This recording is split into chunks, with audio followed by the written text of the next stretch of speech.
Buenas tardes a todos, muchas gracias por vuestra asistencia.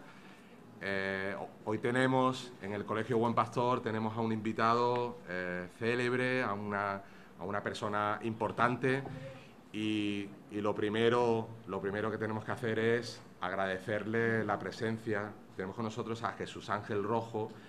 Él es periodista, él es historiador, es abogado, es una persona muy polifacética y bueno, ha hecho, digamos, el gran esfuerzo él con su equipo de desplazarse desde Madrid hasta aquí para regalarnos esta conferencia y este rato. Así que, bueno, lo mínimo, el mínimo gesto de gratitud por nuestra parte sería escucharlo con toda la atención del mundo, porque nos va a hablar de cosas muy interesantes, y tratarlo con todo con todo el respeto que se merecen los invitados dignos.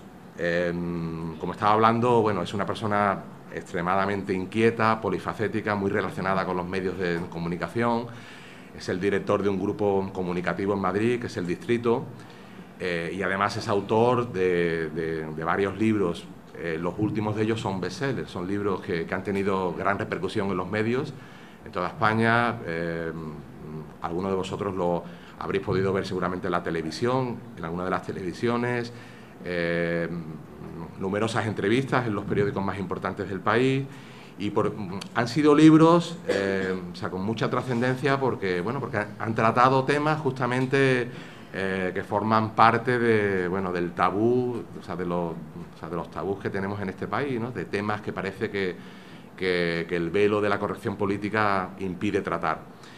Y bueno, el último de su libro, que tenemos aquí, del que él nos hablará largo y tendido, que son Los Invencibles de América, trata justamente sobre, es una desmitificación de la leyenda negra. Como ustedes saben por las clases de historia, la leyenda negra es una invención de los ingleses allá por los siglos de oro, de los siglos XVI, XVII, por la cual parecía que todo lo que hacían los españoles estaba mal, era producto del genocidio y de la mala fe, y que las conquistas de otros países, ¿vale?, con afanes imperiales, como era el español, las conquistas de otros países eran absolutamente benévolas y no incurrían en ninguno de los vicios y de los delitos que hoy consideramos políticamente incorrectos, ¿no? Entonces, bueno, él en su libro trata de desmitificar toda esta leyenda negra. Los españoles no fuimos tan malos, tampoco fuimos unos santos, pero seguramente no fuimos tan malos y no fuimos ni siquiera los peores, ¿eh?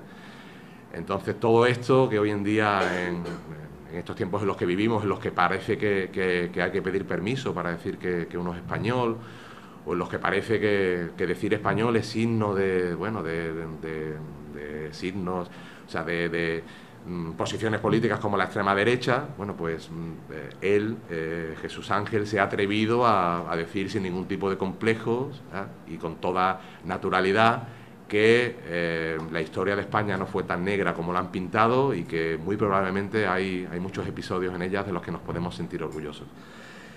Tengo la sensación de que me estoy extendiendo. Hemos venido a escucharlo a él y no a mí ya me tenéis muy visto y le cedo la palabra y estoy seguro de que esta conferencia va a ser muy interesante para todos nosotros. Al final abriremos un turno de palabra por si a alguien a lo largo de la charla le surge alguna duda o tiene alguna pregunta de interés, y él muy amablemente nos va a atender. Pues nada, le paso la palabra. Bueno, buenas tardes a todos, un placer estar aquí en Sevilla con vosotros. Dar las gracias al Colegio Buen Pastor y en su nombre a José Antonio Francés por haberme invitado.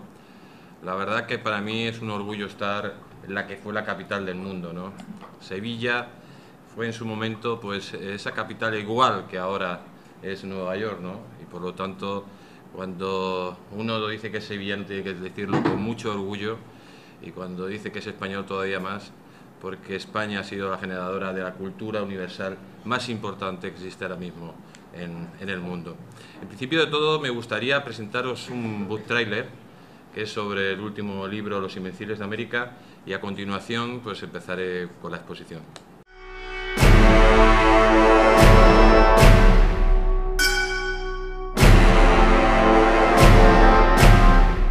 Los Invencibles de América reivindican el hecho más épico y extraordinario que jamás ha conocido el hombre.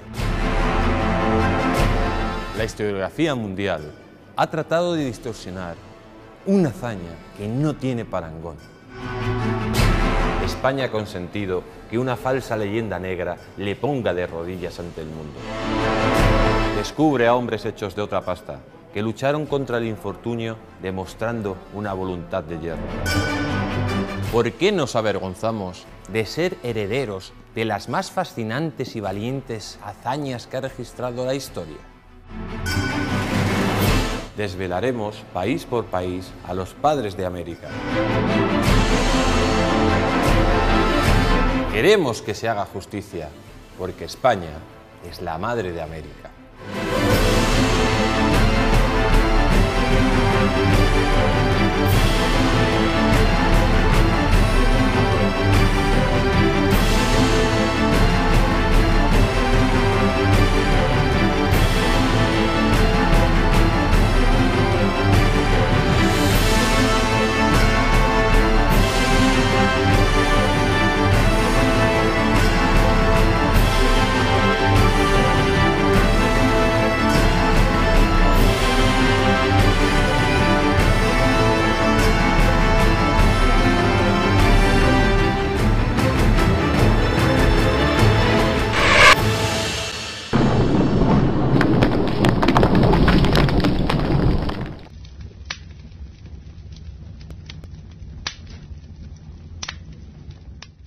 Bueno, pues después de esta presentación, yo creo que la primera pregunta que tendríamos que hacer y hacer a todos vosotros es ¿qué os han enseñado vosotros sobre el descubrimiento de América? ¿Qué es lo que pensáis del descubrimiento de América? Bueno, imagino, aquí tenemos personas en primera fila. Por ejemplo, ¿tú qué opinas del descubrimiento de América?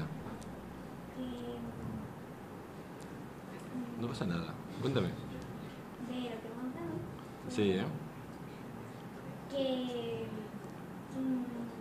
fue Colón el que descubrió América, que con el permiso de los reyes católicos. Bueno, pues sí, es cierto. La verdad que los reyes católicos, que son los padres de este país, pues dirigieron esa gran empresa y financiaron, promovieron esa gran empresa que fue el descubrimiento de América, que es el mayor acontecimiento de la historia después del nacimiento de Jesucristo. No hay un hecho más importante en la historia universal como fue el descubrimiento de América. Por eso cuando hay personas, generalmente relacionados con estos resentidos sociales, que hablan que hubo un genocidio en América, que se robó todo el oro y que el mestizaje se realizó por medio de la violación masiva, pues lógicamente es una gran falsedad en todos sus términos. Y empecemos por el primer punto. ¿Ves cómo rápidamente desmontamos todas las mentiras que nos cuentan determinados personajes? Primero hablan que hubo un genocidio en América, determinados medios, ¿no? Bueno, no fue un genocidio, sino la mayor unión de razas y culturas de la historia universal. Porque estos personajes lo que hacen es mezclar intencionadamente lo que fue un choque microbiano entre americanos y europeos, donde la mayoría de las muertes se produjeron por enfermedades que llevaban los europeos y también por enfermedades que transmitían los indígenas de la zona. Por lo tanto, decir que un genocidio es totalmente falso, ya que el 96% de las muertes se produjo por enfermedades. Y solo un 1% por causa de las espadas, por las guerras, pero por las guerras no de los españoles solos, sino porque los indígenas estaban enfrentados entre ellos y, a diferencia de otros lados, pues los indígenas también participaron con los españoles en la conquista frente a otros indígenas. Por lo tanto, la primera mentira queda desmontada prácticamente en un minuto. ¿Veis qué sencillo es cuando os digan por aquí cualquier personaje de estos, cualquiera de estas mentiras, ¿no? Porque además estos personajes, ya lo veréis, que son como las gallinas, ¿eh? Lo único que hacen es cacarear, pero después de cacarear las tres frases constantes, en ningún momento son capaces de articular ningún argumento ni serio ni que tenga que ver con la realidad. El siguiente argumento que dicen es que España robó todo el oro y toda la plata de América. ¿Cuántos de vosotros habéis oído eso? Seguramente que muchos, ¿no? Que nos llevamos todo el oro, toda la plata de América. y que dejamos sin futuro a nuestros países hermanos. Pues mirad qué gran mentira, porque de América solo venía, y concretamente aquí, a Sevilla, cuando llegaban los barcos, venían los barcos, porque aquí estaba la casa de contratación en su momento, en América, y lo único que venía de América era el 20%, que era el quinto real. O sea, del 100% que es del oro y la plata y las perlas y las joyas que se podían extraer de allí, pues solo venía el 20%. Y esto supone que en un solo año actualmente México es capaz de extraer más oro y más plata que España en 300 años en toda Hispanoamérica. Y vosotros diréis, ¿y por qué cuentan esta mentira? Pues seguramente que habréis oído actualmente una gran mentira de una parte de España donde hay un nacionalismo que quiere romper el país, que dice que España nos roba. Los habéis oído seguramente, no lo habéis oído los telediarios, ahí en Cataluña, que dicen unos señores que se han inventado la historia que España les roba, totalmente falso, ¿no? Pues lo mismo aquí, señores y señoritas. En Hispanoamérica, ahora mismo, hay ciudades que son patrimonio de la humanidad, como Cartagena de Indias, como La Habana. Son ejemplos de lo que dejó España allí. Obras arquitectónicas increíbles. Por ejemplo, en San Miguel el Grande, en México, hay 400 templos religiosos hechos por los españoles. Hay hospitales, carreteras. Eran incluso más rico la Ciudad de México, más rico lo que era Hispanoamérica con la presencia española que la propia España. De hecho, Distrito Federal, el actual Distrito Federal, era el distrito, o sea, la ciudad más rica del mundo, más rica que Londres, que París, que Madrid, llegando a tener hasta 15.000 coches de caballos en aquella época, ¿no? Lo que quiero decir es que ese mito de que también nos cuentan que en Hispanoamérica pues todo ese atraso le viene por la presencia española también es falso, porque cuando se produce la emancipación de los pueblos hermanos es cuando se produce una gran involución, una involución económica en todo Sudamérica y Centroamérica, que les lleva a que actualmente sean estados sin completar, porque toda esa penuria le llega a partir de la división de la división y de la independencia. Porque ¿quién le interesaba la independencia en Hispanoamérica? Pues a nuestros grandes enemigos, pues a los ingleses, a los británicos, a los franceses, que lo que pretendían eran crear en esas zonas pues como factorías. Porque ¿cuál es la gran diferencia de conquista o de colonización que hizo España respecto a otros países? Pues que el Reino Unido, donde llegaba, consideraba esos territorios como una factoría, donde sacaba todo y no daba nada. Y a diferencia de España, donde tenía en cuenta tanto al indio, al indígena y al mestizo, ellos llegaban allí, exterminaban todo lo que había e imponían su sociedad íntegra, sin ningún tipo de mestizaje y teniendo en cuenta las otras culturas.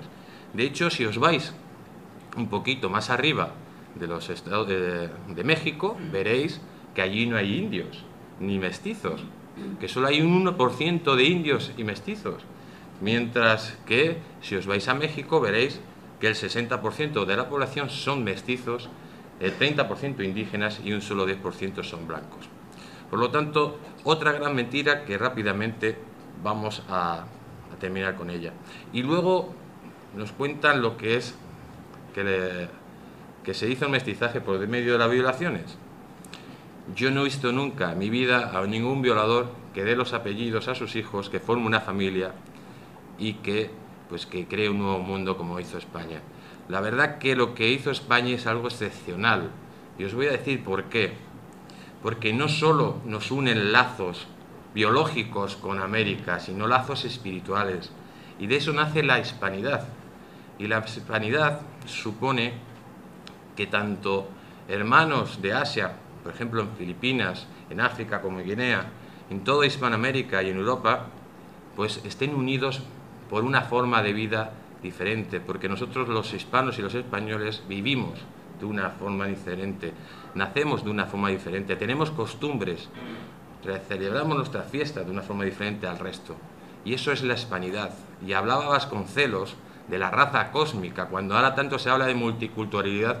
La multiculturalidad la creó España ya hace 500 años, y España en esos momentos fue un ejemplo para el mundo, un mundo que no veía con buenos ojos los matrimonios mestizos, que no veía con buenos ojos lo que era ese intercambio cultural, porque el resto de países no lo consideraba incluso una aberración.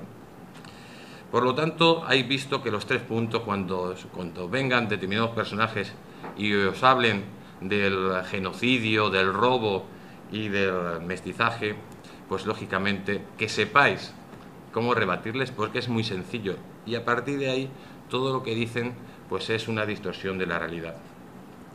Y hablando de elementos, ¿no? Quiero hablaros de 2 libros.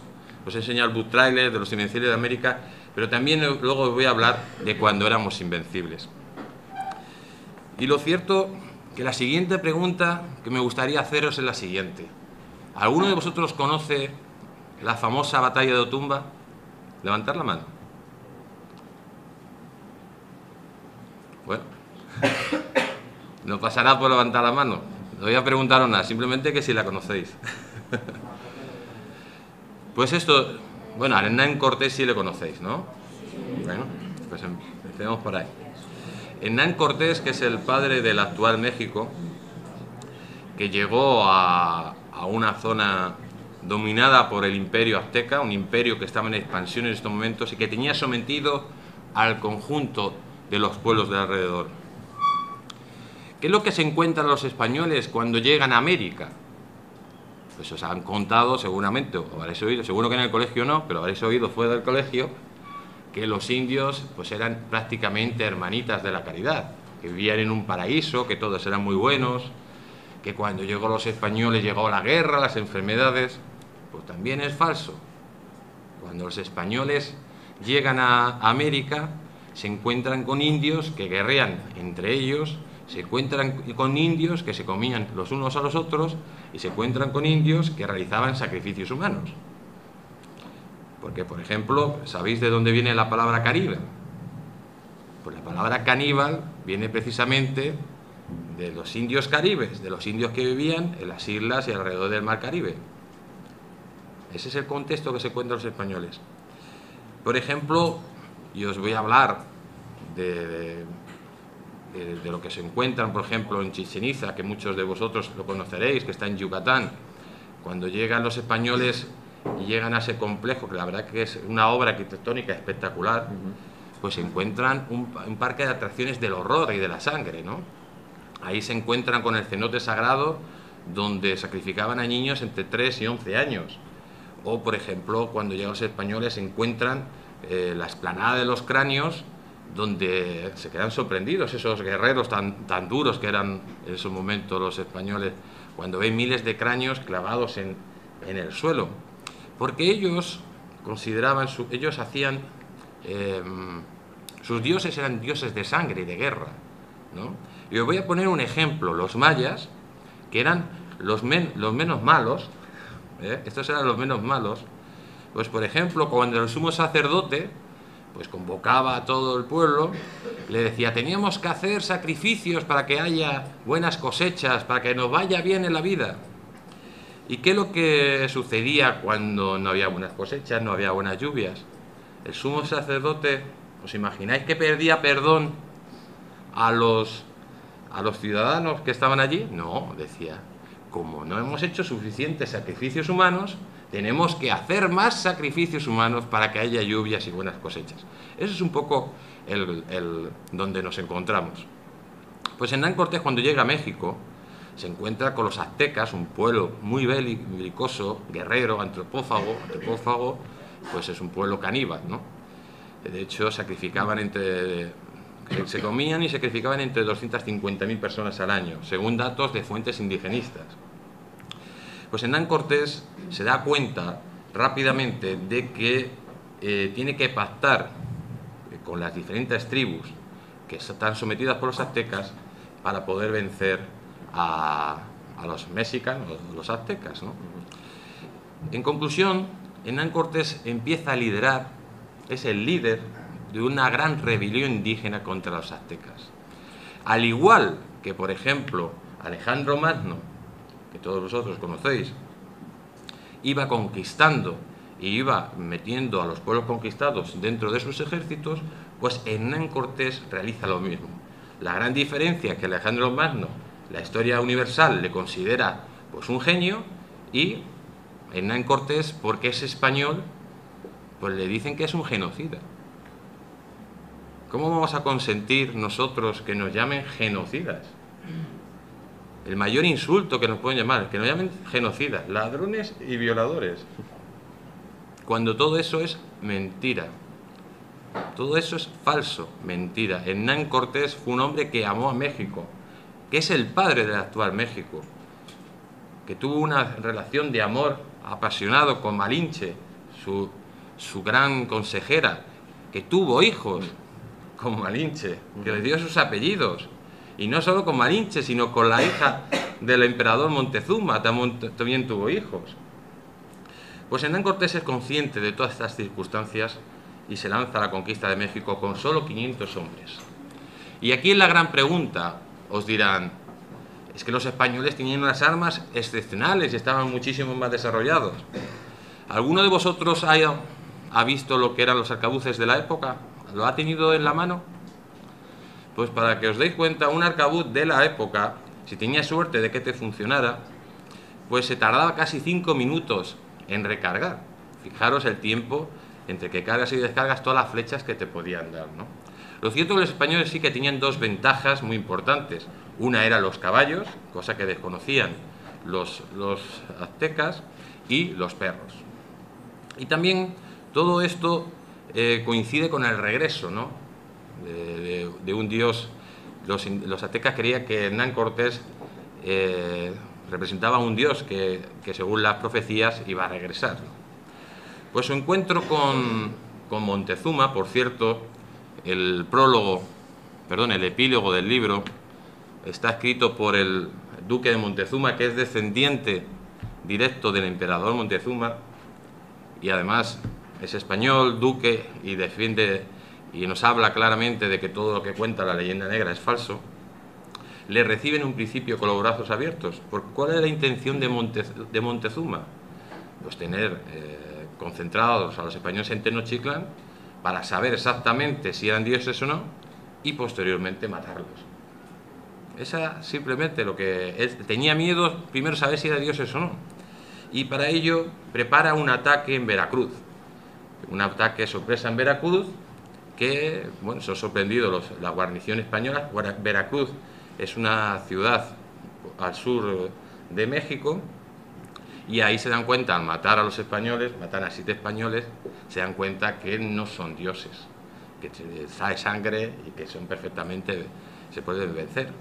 Pues lógicamente Hernán Cortés, ante una situación muy complicada, toma la decisión de capturar a Montezuma, porque imaginaros una ciudad como Tenochtitlán con 100.000 habitantes y un ejército tan minúsculo con el español de unos 500 soldados.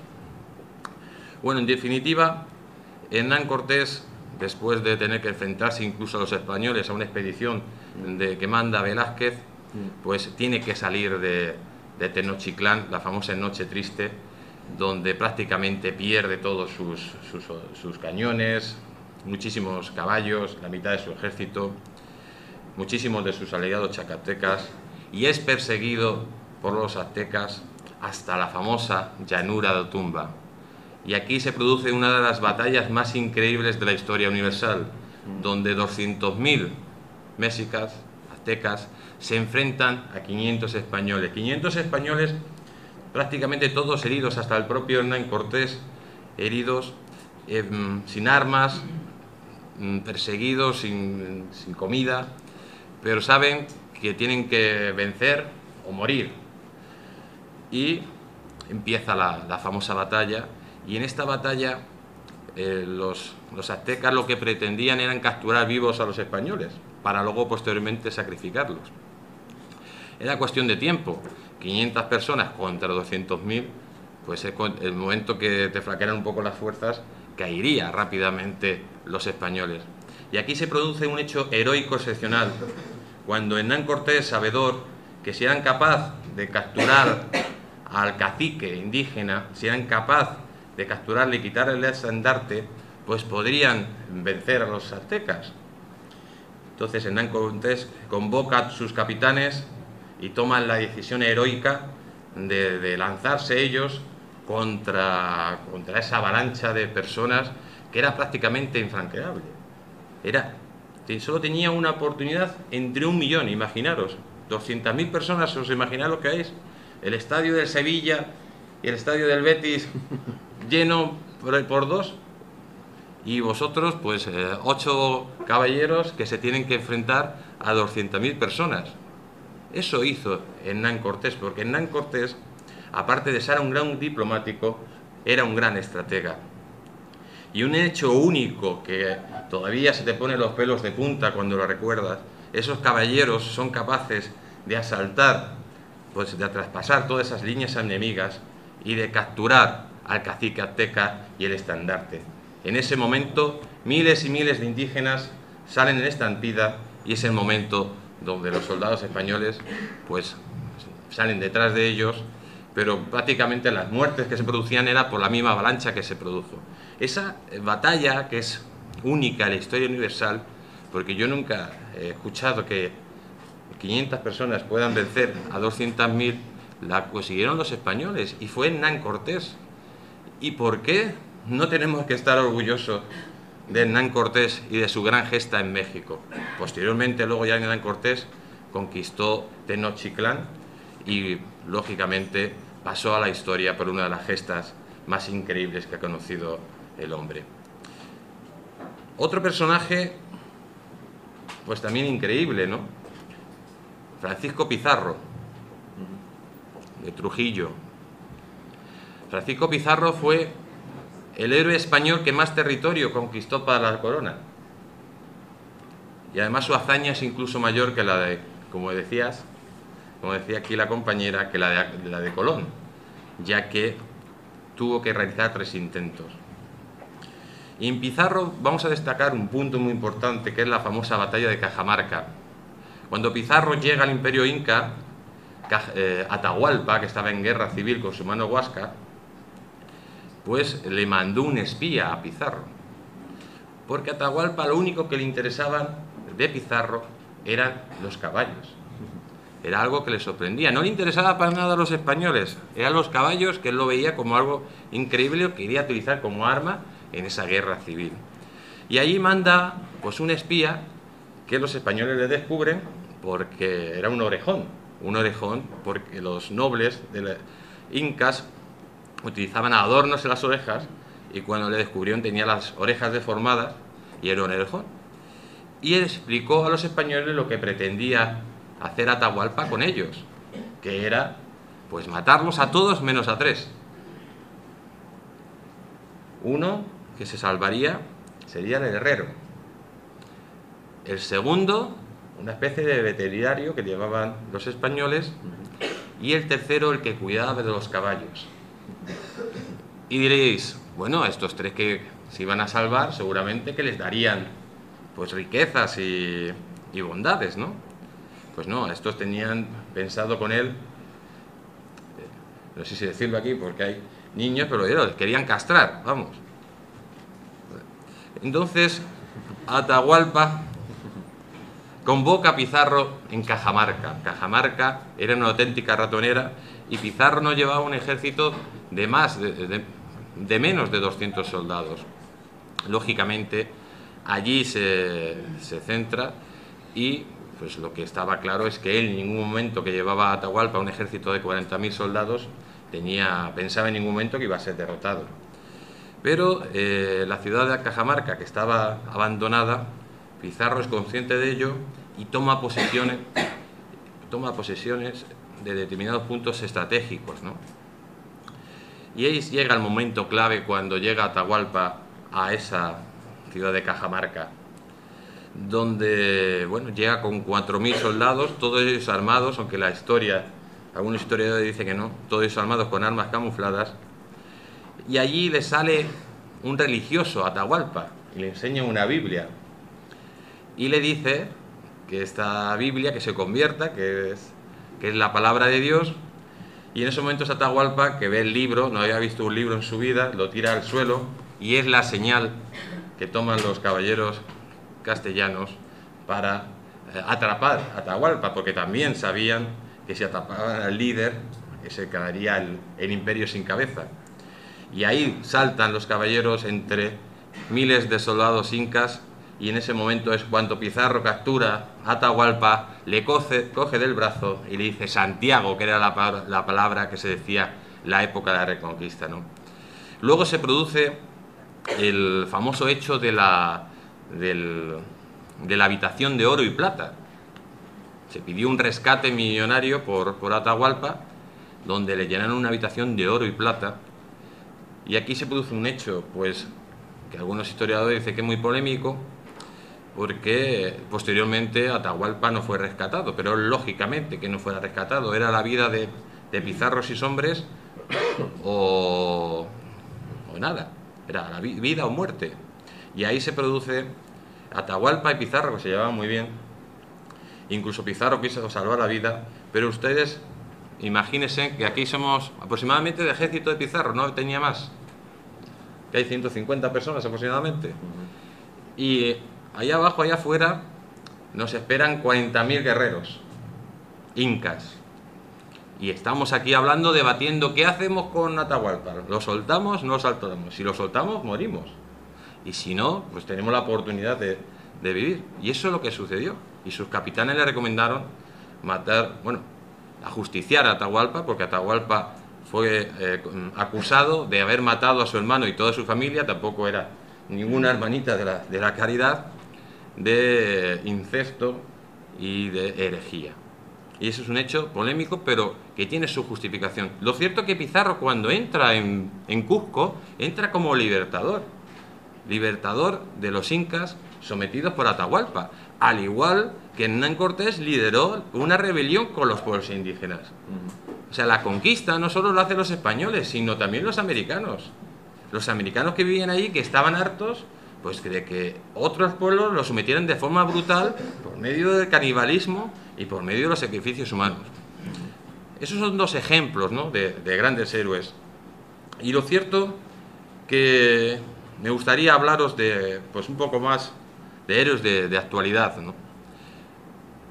Tú que estás tomando apuntes, ¿cuándo te han dicho que el Imperio Español terminó? La hegemonía, digamos, del Imperio Español.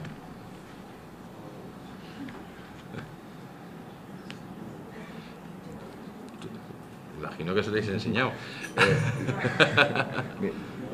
1892.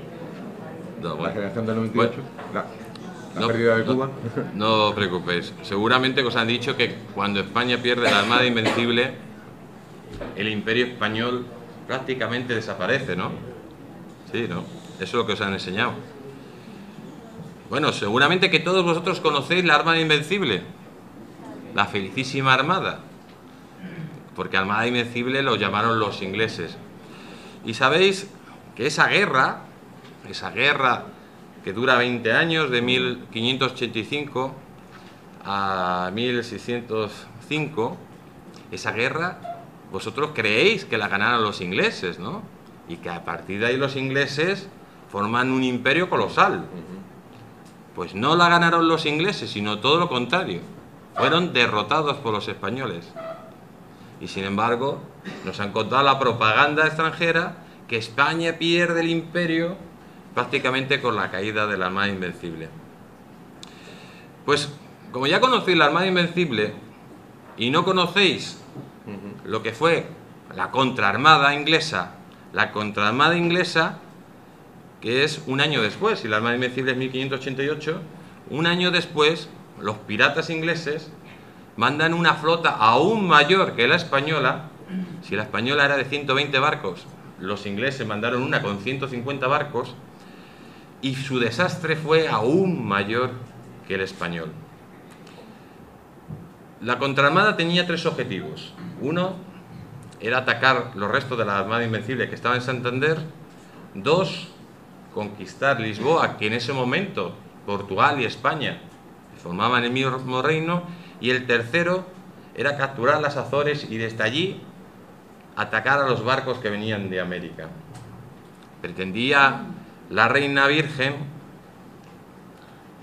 comerse de un solo bocado al imperio español, el imperio español que era invencible. Es como si una sardina se quisiera comer a un tiburón, para que os deis cuenta. Parece que es que el tiburón eran los ingleses y nosotros la sardina. No, no. El imperio de España en ese momento dominaba el mundo, dominaba el océano Pacífico, le llamaban el lago español. Durante más de 250 años el océano Pacífico era español, las rutas con América. Durante 80 años no se enteraban ni los ingleses y franceses cómo llegar a América. De hecho, cuando ya llegan son terrenos al norte que los españoles no querían. Y el imperio español duró muchísimo más que el imperio inglés. Y además, no solo eso, sino, como hemos dicho antes, pues una persona de Argentina pues tiene que ver mucho con una persona de México, pero una persona del Cairo no tiene nada que ver con una persona de Kenia. ¿Ves?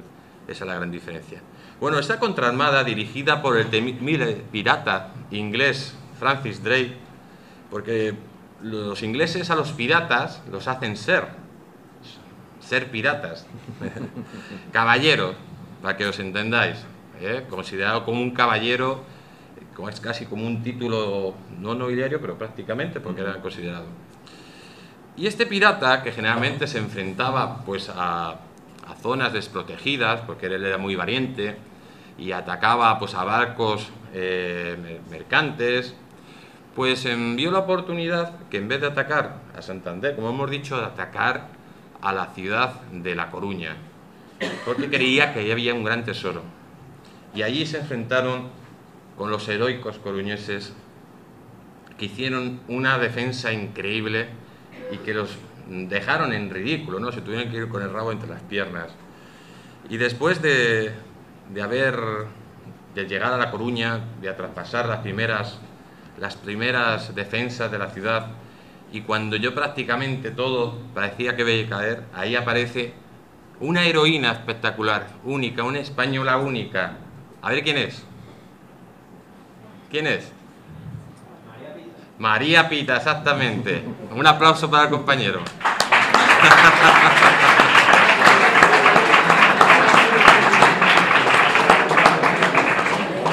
Pues ahí estaba María Pita, que habían matado a su marido, y cuando un alférez inglés iba a atravesar ya la muralla y prácticamente que la ciudad cayera, ella cogió una lanza y atravesó a ese alférez, y ese fue el momento donde se cayeron todos los ejércitos ingleses y tuvieron que salir de La Coruña. Y es una vergüenza que María Pita no tenga estatuas en todas las ciudades de España, porque ella fue un ejemplo de lo que somos los españoles, de dar lo mejor de nosotros mismos en los momentos más difíciles, porque esa es la característica que a nosotros nos identifica, que cuando las cosas son más difíciles somos capaces de imponer una resistencia bizarra, y son miles y miles de hechos como este lo que lo demuestran. Después del desastre que hubo en La Coruña por parte de los ingleses, su segundo objetivo era atacar Lisboa. Lisboa, que era un puerto muy rico y muy importante y que controlaba, pues tenía salida al Atlántico, como todos sabéis. Y aquí, pues los ingleses pretendían que los portugueses se levantaran a medida que iban avanzando, cosa que nunca sucedió. Y porque Drake llevaba la armada y Norris era el general de tierra. Y fue tal escabechina la que se hicieron contra los ingleses que todavía sueñan y hablaban con terror cuando se hablaba de las famosas camisadas. Las camisadas eran ataques de comando que hacían los españoles por la noche, donde todos iban vestidos de blanco para identificarse, y hacían estragos en el ejército enemigo. Bueno, después de su intento de atacar Lisboa y de ser derrotados contundentemente, el valiente de Drake ni siquiera tuvo valor, del pirata Drake, de atacar Lisboa, y eso lógicamente lo vieron como un cobarde, que era lo que era. El segundo intento, lo último que le faltaba ya era atacar las Azores. Y en este proceso de atacar las Azores ya salen los barcos españoles, que además iban dirigidos por el hermano de Don Álvaro de Bazán. Don Álvaro de Bazán es un marino invencible, que nunca perdió una batalla, y justo un año antes había muerto, y en este caso lo dirigía a esos barcos los españoles. Y se fueron capturando uno a uno, iban capturando a los barcos ingleses uno a uno, hasta que llegaron a las Azores, y ahí fueron totalmente repelidos, ¿no? En conclusión, el desastre que se produjo de las tropas inglesas fue brutal. El 75% de la marinería no llegó a puerto. Al pirata Drake lo querían ahorcar por traidor. Y sin embargo, la reina Isabel, la reina mala, porque la buena es la reina Isabel de España, la reina Isabel de Castilla, Isabel de Inglaterra, la reina mala, pues tapó todo lo que pudo ese desastre. Lo tapó, no le mató a Drake, de hecho, pues de alguna forma pasó a un segundo puesto, pero es lamentable que en los colegios españoles no se estudie lo que fue la contraarmada inglesa, que es un desastre aún mayor que el de la Armada Invencible, y sin embargo el de la Armada Invencible es mundialmente conocido. Pero bueno, como ya sabéis lo que es la contraarmada, cuando os hablen de la Armada Invencible ya podéis contestar a esas personas que desgraciadamente no conocen la historia de España. Bueno, os voy a hablar de otro gran héroe, que ese seguro que tenéis que conocerlo un poco más, que es Blas de Lezo. Lo conocéis, ¿no? Bueno. Aparte, en el colegio tenemos 4 personajes míticos: el Cid, Santa Cruz de Rufina por Sevilla, Blas de Lezo y San Fernando. San Fernando. ¿Vale? O sea, pero Blas de Lezo es un...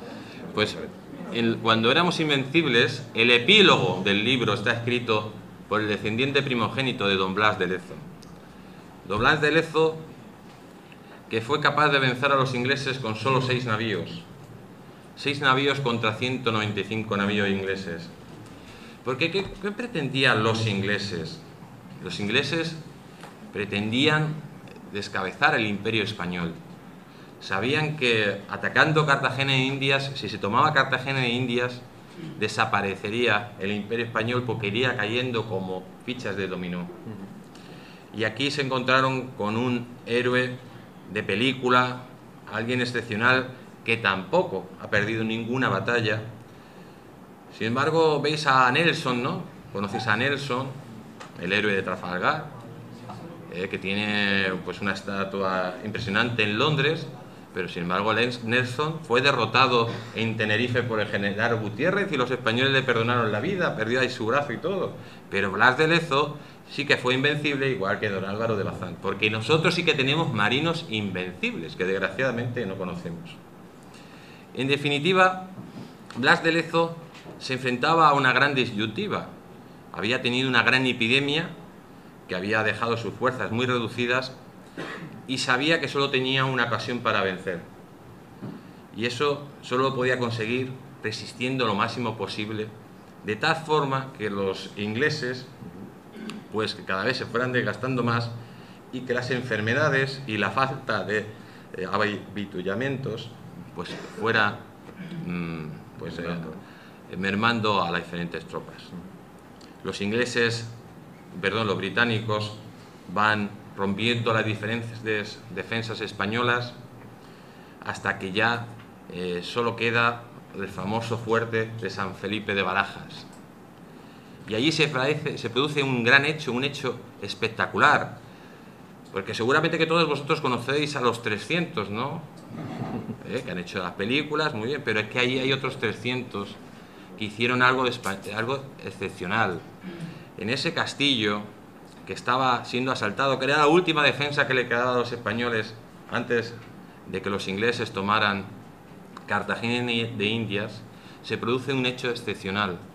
Cuando 300 soldados españoles, después de encomendarse a Dios, salen por ese fuerte con bayoneta calada, con cuchillos, con espadas. Y ¿habéis visto la serie de Asterix y Obelix?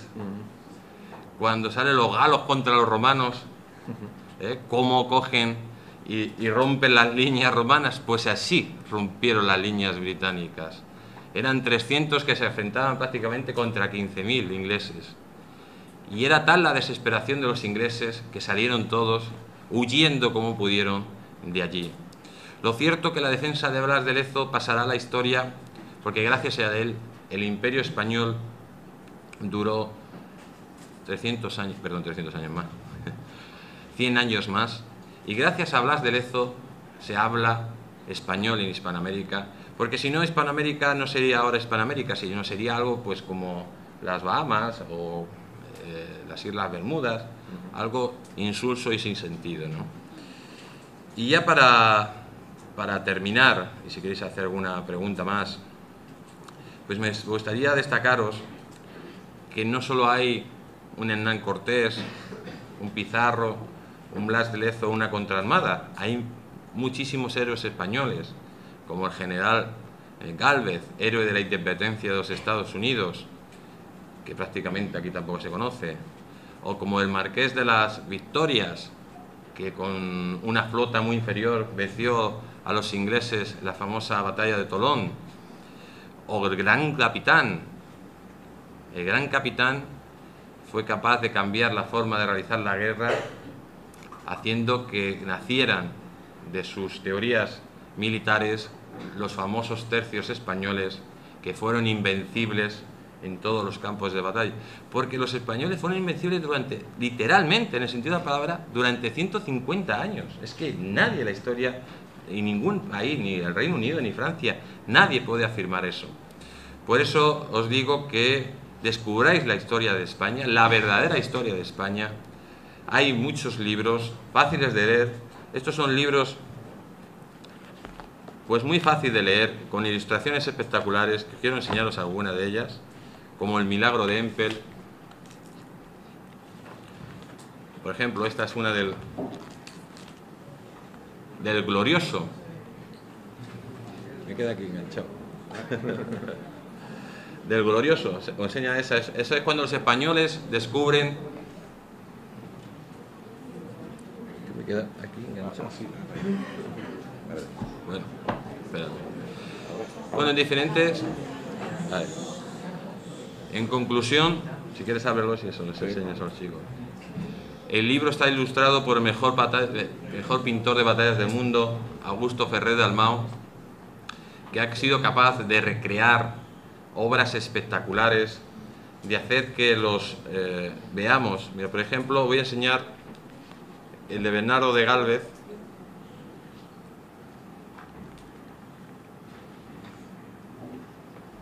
Son espectaculares. Mirad este. Ya, ese es Bernardo de Gálvez en la batalla de Pensacola, donde venció a los ingleses y los expulsó de la Florida. Porque gracias a Bernardo de Gálvez los Estados Unidos se pudieron independizar, gracias a Bernardo de Gálvez y a los españoles. Y gracias a la ayuda, o sea, el país más poderoso del mundo es independiente gracias a la ayuda que le prestó a los españoles. En definitiva, os invito, como os he dicho antes, a descubrir la verdadera historia, la historia oculta de España, porque es una historia en la cual lo vais a sentir orgullosos de haber nacido en este gran país. Un país increíble, un país que podemos considerar que es de los países donde mejor se vive del mundo, que fue capaz de conquistar prácticamente el mundo conocido en la época y sobre todo que ha dejado un legado espectacular, único en el mundo, que es la hispanidad. La hispanidad y esa mezcla de razas y esa nación, la mayor nación mestiza que existe en el mundo, que es Hispanoamérica.